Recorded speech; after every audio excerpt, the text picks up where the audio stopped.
Olivier Besancenot. Olivier Besancenot, membre du nouveau parti anticapitaliste, vous en avez été porte-parole et candidat à l'élection présidentielle. Un mot qui vous caractérise, le mot La Poste, bien sûr, parce que souvent aujourd'hui on parle de la nouvelle vie des hommes politiques, après la politique. Ben non, vous, c'est pas une nouvelle vie. La Poste, ça a toujours été votre métier puisque vous êtes postier. Et puis, je voudrais qu'on devienne historien avec vous, qu'on fasse un petit retour en arrière. Il y a 100 ans précisément, la révolution russe, puisqu'aujourd'hui vous êtes historien de cette révolution. Vous dites, que faire de 1917 une contre-histoire de la révolution russe? Voilà, vous avez beaucoup travaillé, vous avez plongé dans les archives, ces images qui datent donc d'il y a 100 ans. Au moment de la révolution russe. Et puis, ce mot révolution que je prononce moi-même du coup depuis le début de l'émission, vous le prononcez énormément. C'est presque votre gimmick, ce mot révolution. On écoute.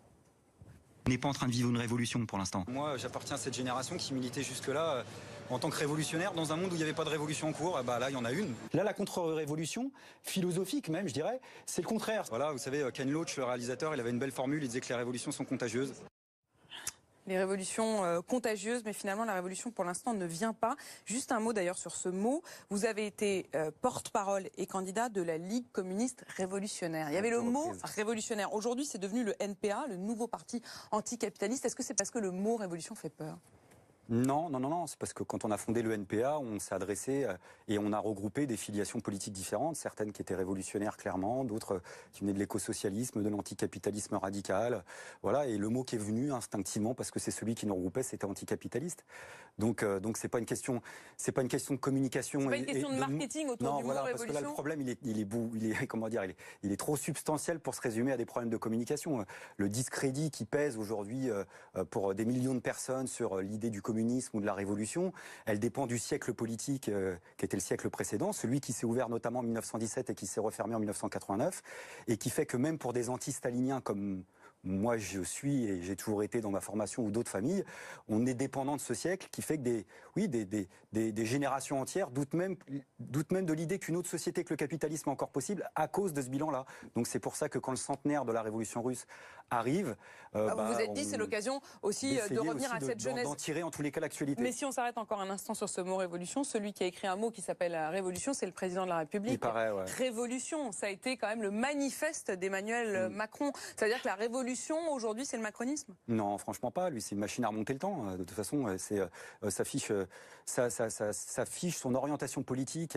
Elle date de 1994. C'est l'OCDE qui lui a expliqué très concrètement ce qu'il fallait faire. Il est en train de le faire à la lettre, peut-être de façon un peu plus ardente que ses prédécesseurs, parce qu'il part de l'idée que finalement, ce qui était attendu n'a pas marché directement, qu'il y a une crise économique avec une perte de gains de productivité. Mais il part de l'idée, comme beaucoup d'analystes de ce secteur-là d'ailleurs, que en gros, les gains de productivité ne baisse pas dans toutes les entreprises, donc il faut couper les branches mortes. Voilà. Mais il a préempté aussi ce mot de révolution. Il vous l'a volé ce mot-là finalement. Non, mais vous savez, j'ai pas l'instinct de propriété poussé jusqu'à ce point-là. S'il a envie de le prendre, qu'il le prenne. Il est assez peu poussé. C'est tellement risible. Oui, vous savez bien qu'en politique, les mots sont vraiment importants parce ils véhiculent des symboles et ce mot-là, il est très fort. Et aujourd'hui, le révolutionnaire dans ce pays, ouais, vous le sentez comme ça. D'ailleurs, ça va au-delà de ça, si je peux me permettre, puisque dans ce livre, il y a plusieurs termes que vous utilisez et qui ont été repris dans la bouche d'Emmanuel Macron. Il parle de l'ancien monde et du nouveau monde. Vous aussi, à l'occasion de ce livre, il parle aussi de l'antisystème. Évidemment, vous en parlez aussi. Ça veut dire qu'il a récupéré ces mots pour draguer le vieux fond révolutionnaire français? Ouais, enfin, je pense pas que ce soit sa préoccupation principale. Si vous voulez mon avis, maintenant, je suis pas dans le secret des dieux, je le connais pas plus que ça, mais pour moi, une révolution, c'est simple. C'est, on termine avec un ordre social et démocratique et on en construit un autre. Très sincèrement, depuis que Macron est là, j'ai pas vu de révolution. Et peut-être, et même lui, il le sait parfaitement. Je veux dire, il est dans la continuité absolue d'un quart de siècle de politique, en l'accélérant. Et même quand on remonte, il est encore plus que ça, puisque Macron, c'est la révolution et la modernité, que dalle. Il prend des citations. Il applique une citation de Guizot. C'est enrichissez-vous. Vous savez, Guizot confronté à des critiques sur le vote censitaire, hein, donc c'est-à-dire le fait de payer un certain seuil d'imposition pour pouvoir voter. Certains qui disaient qu'il fallait quand même baisser le seuil pour démocratiser un peu le système. Il a répondu enrichissez-vous. Si vous voulez voter, enrichissez-vous. Et Macron, c'est ça. Il voulait un boulot. Trouvez un boulot. Vous voulez autre chose que la précarité? Trouvez autre chose que la précarité. Vous voulez vous enrichir? Enrichissez-vous. Est-ce que c'est pas la révolution, mais la révolution libérale, comme certains l'ont dit? C'est une contre-révolution libérale, parce que les mots ont un sens. Ce qui s'est passé au tournant des années 80, c'est de revenir en effet sur un certain modèle social, de niveler vers le bas, avec des questions très concrètes. Hein. C'est-à-dire que depuis 30 ou 40 ans, le capital ne cesse de prendre des milliards d'euros chaque année au monde du travail, c'est-à-dire dans la répartition capital-travail.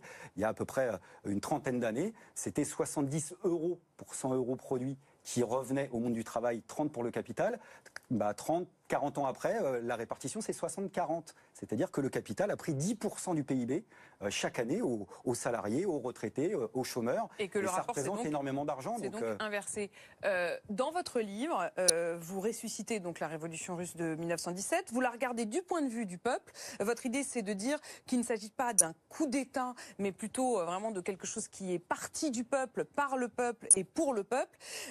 Mais vous la ressuscitez alors que même en Russie, il n'y a plus tellement ce regard-là sur la révolution de 1917. C'est même plus un jour férié parce que depuis 2015, on estime que faut même plus en parler, que c'est trop de souffrance.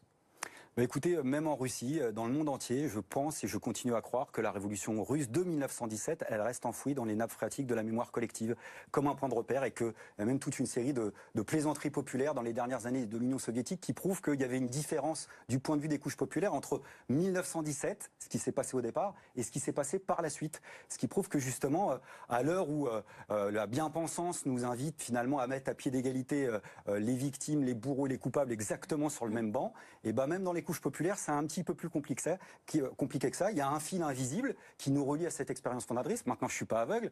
J'ai vu évidemment les manifestations qui ont pu exister où on a déboulonné les statues de Lénine. Parfois, on lui a craché au visage. Mais je pense que même, si vous voulez, dans le rapport à l'événement fondateur, il y a quelque chose de plus profond qui passe par d'autres canaux que les historiographies officielles. Et en effet, vous l'avez dit, je crois que le point commun, la connivence tacite entre l'historiographie officielle de l'Est comme de l'Ouest, quand on traite de 1917, c'est de traiter toujours la révolution russe vue d'en haut, c'est-à-dire autour de deux grandes dates, février et octobre, autour de grands hommes, et jamais vue d'en bas, en oubliant le fait que des millions de personnes se sont d'abord organisées d'elles-mêmes pour prendre en main leur propre destin, dans des soviets, le soviet ça fait peur aujourd'hui à tout le monde, mais soviet en russe ça veut juste dire conseil, dans des conseils qui existaient dans les garnisons, dans les villes, dans les campagnes, avant même les grands événements et les grandes dates. Alors justement, si on résume votre livre, vous montrez qu'il y avait une aspiration à davantage de liberté, à décider en commun au niveau de ces soviets en 1917, puis que ça a été perverti en quelque sorte par la bureaucratie. Trahi, c'est votre mot. Dévoyé et trahi par un totalitarisme meurtrier et par le capitalisme triomphant. Autrement dit, vous dites que ça a mal tourné à cause de cette perversion, mais est-ce qu'il y a des endroits où ça a bien tourné? Est-ce qu'il y a des endroits où ça a bien tourné dont vous vous inspireriez? Moi, j'ai pas de modèle aujourd'hui, et je l'assume, je le revendique. J'ai pas de société clé en main. Je peux pas vous dire c'est là-bas que ça se passe et il faut tous y aller. Je pense que le paradoxe des révolutionnaires de ma génération et du XXIe siècle, c'est non seulement d'envisager des hypothèses stratégiques qui permettent de faire à nouveau la révolution, mais surtout de s'offrir un maximum de garanties que cette future révolution ne soit pas une nouvelle fois trahie, en effet, ne dégénère pas une nouvelle fois en contre-révolution totalitaire.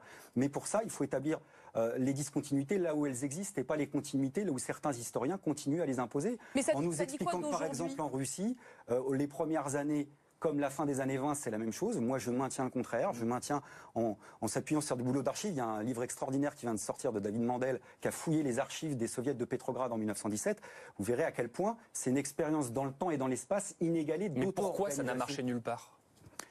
Ça n'a marché nulle part parce que je pense que le bilan politique du siècle passé a énormément pesé. Ceci étant, il y a eu des expériences tout à fait intéressantes dans lesquelles on peut continuer à puiser, de la Commune de Paris, de ce qui est positif dans la Révolution russe, de ce qui est d'extrêmement positif dans la Révolution espagnole, dans les expériences autogestionnaires qui ont existé, y compris dans les pays de l'Est, d'ailleurs. Mais vous voyez bien qu'à grande échelle, c'est quand même ce que dit Frédéric, ça a marché nulle part.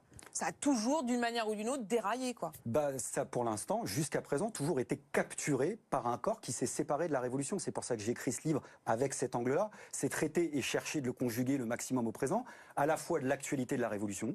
C'est-à-dire que, précisément, ce qui m'intéresse, c'est qu'alors qu'il paraît que c'est une idée has-been, qui est complètement démodée, pourquoi on a tous ces gens bien pensants qui continuent à nous foutre dans le crâne qu'il faut surtout pas qu'on s'imagine que l'acteur principal de février et d'octobre ait pu être le peuple.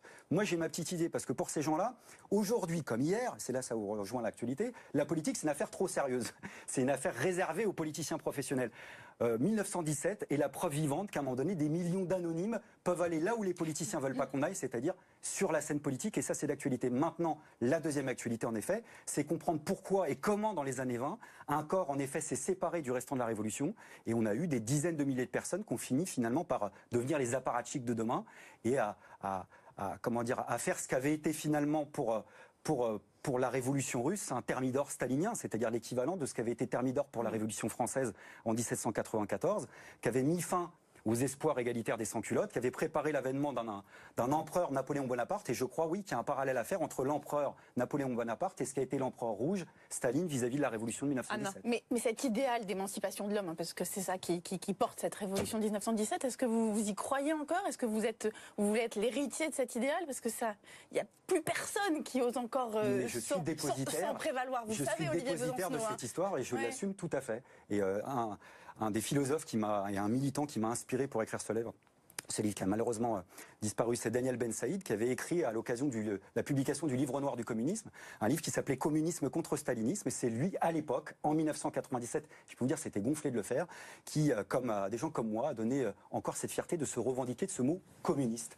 Alors dans le cas de Daniel Ben Saïd, c'est un communiste clairement anti-stalinien, joyeusement autogestionnaire, voire un peu libertaire, tant mieux, mais de ce mot-là, ce qui fait que je peux encore me revendiquer de cet idéal, y compris devant vous. Vous pensez encore qu'il y a une envie de révolution? Vous le dites d'ailleurs dans votre livre, vous dites que finalement le peuple régulièrement se saisit de cette cause révolutionnaire et vous en voulez pour preuve les rassemblements, je vous cite les rassemblements, les mouvements de population, les grèves générales, les occupations de places publiques, les révoltes. En France, honnêtement, on a quand même le sentiment que tout ça fait pchit, quoi. Non, moi j'ai pas cette sensation-là. Après, vous pouvez chercher à calmer mon enthousiasme, vous y arriverez pas, parce qu'en effet, je crois que, et d'ailleurs, c'est vrai vu d'en bas, et c'est vrai vu d'en haut. Non, parce que je veux dire, même en haut, aujourd'hui, quand on voit par exemple les appels à manifester qui ont pu être faits contre notamment la réforme du droit du travail d'Emmanuel Macron, oui, etc. C'est pour ça que les mots ont un sens. C'est que moi, par exemple, à la rentrée, j'ai jamais annoncé, par exemple, l'insurrection qui vient.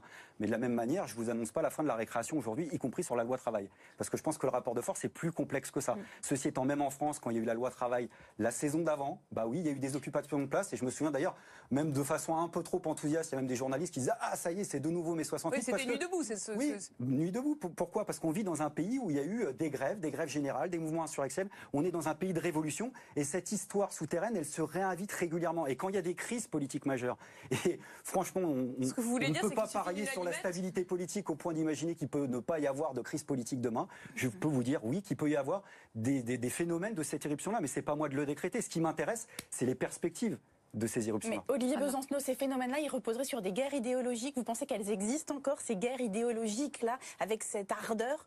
Oui. Ah mais le gouvernement actuel, il est bourré d'idéologie. Quand on a un gouvernement dont on parlait de la loi travail, même la commission de Bruxelles lui dit en gros, calme-toi, calme-toi. Le plus dur a été fait l'année dernière. Tu n'es pas obligé de faire la loi travail. Et ben il dit, je vais faire la loi travail pour les raisons que je vous expliquais, parce que sa fiche, sa grille de lecture, c'est ce papier sur l'emploi de l'OCDE en 1994. Il est beaucoup plus technocratique qu'idéologique, ce gouvernement. Il a de l'idéologie, mais moi, vous savez, moi, je le porte pas dans mon cœur plus que ça vous a pas échappé, mais je sais qu'il fait de la politique. Il a une idéologie. Mais par contre, les questions idéologiques, les questions stratégiques, je les appelle plutôt comme ça, pour moi, elles ont un sens.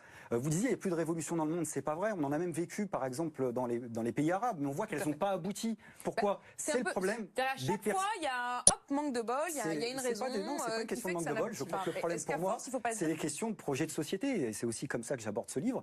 C'est de discuter de ce qu'on veut mettre à la place de cette société, qu'on est de plus en plus nombreux à pas vouloir. Quand on dit anticapitaliste, en effet, ça va pas assez loin. Est-ce que le communisme sont compatibles avec la démocratie? Bah pour moi, oui, bien sûr. Et pour ceux qui se sont animés en 1917, oui. Et d'ailleurs, on oublie de le dire, les principales et les premières victimes, d'ailleurs, des goulags de Staline ont été la quasi-totalité du parti bolchevique, c'est-à-dire de ceux et celles qui, pour des bonnes raisons, en 1917, se sont dressées parce qu'elles crevaient la dalle, parce qu'elles ne voulaient plus de la guerre et qu'elles ne voulaient plus du tsarisme. Et on a des figures tout à fait intéressantes que je traite, comme Victor Serge, par exemple, par exemple, Victor Serge, en 1933, alors qu'il pense qu'il va être arrêté, écrit une lettre testament dans l'urgence parce qu'il pense qu'il va disparaître comme la plupart des opposants communistes à Staline. Et il écrit en quelques lignes, vous savez, avec la plume qu'on peut avoir, j'imagine, dans ces moments d'urgence tout à fait singuliers, justement à quel point il faut absolument combiner la question du socialisme et de la démocratie, même si c'est pas forcément inné. Mais en tous les cas, on peut imaginer, je continue à le penser, par exemple un catholicisme et une religion catholique sans inquisition. D'un point de vue philosophique, on peut l'imaginer. On peut imaginer le communisme sans goulag.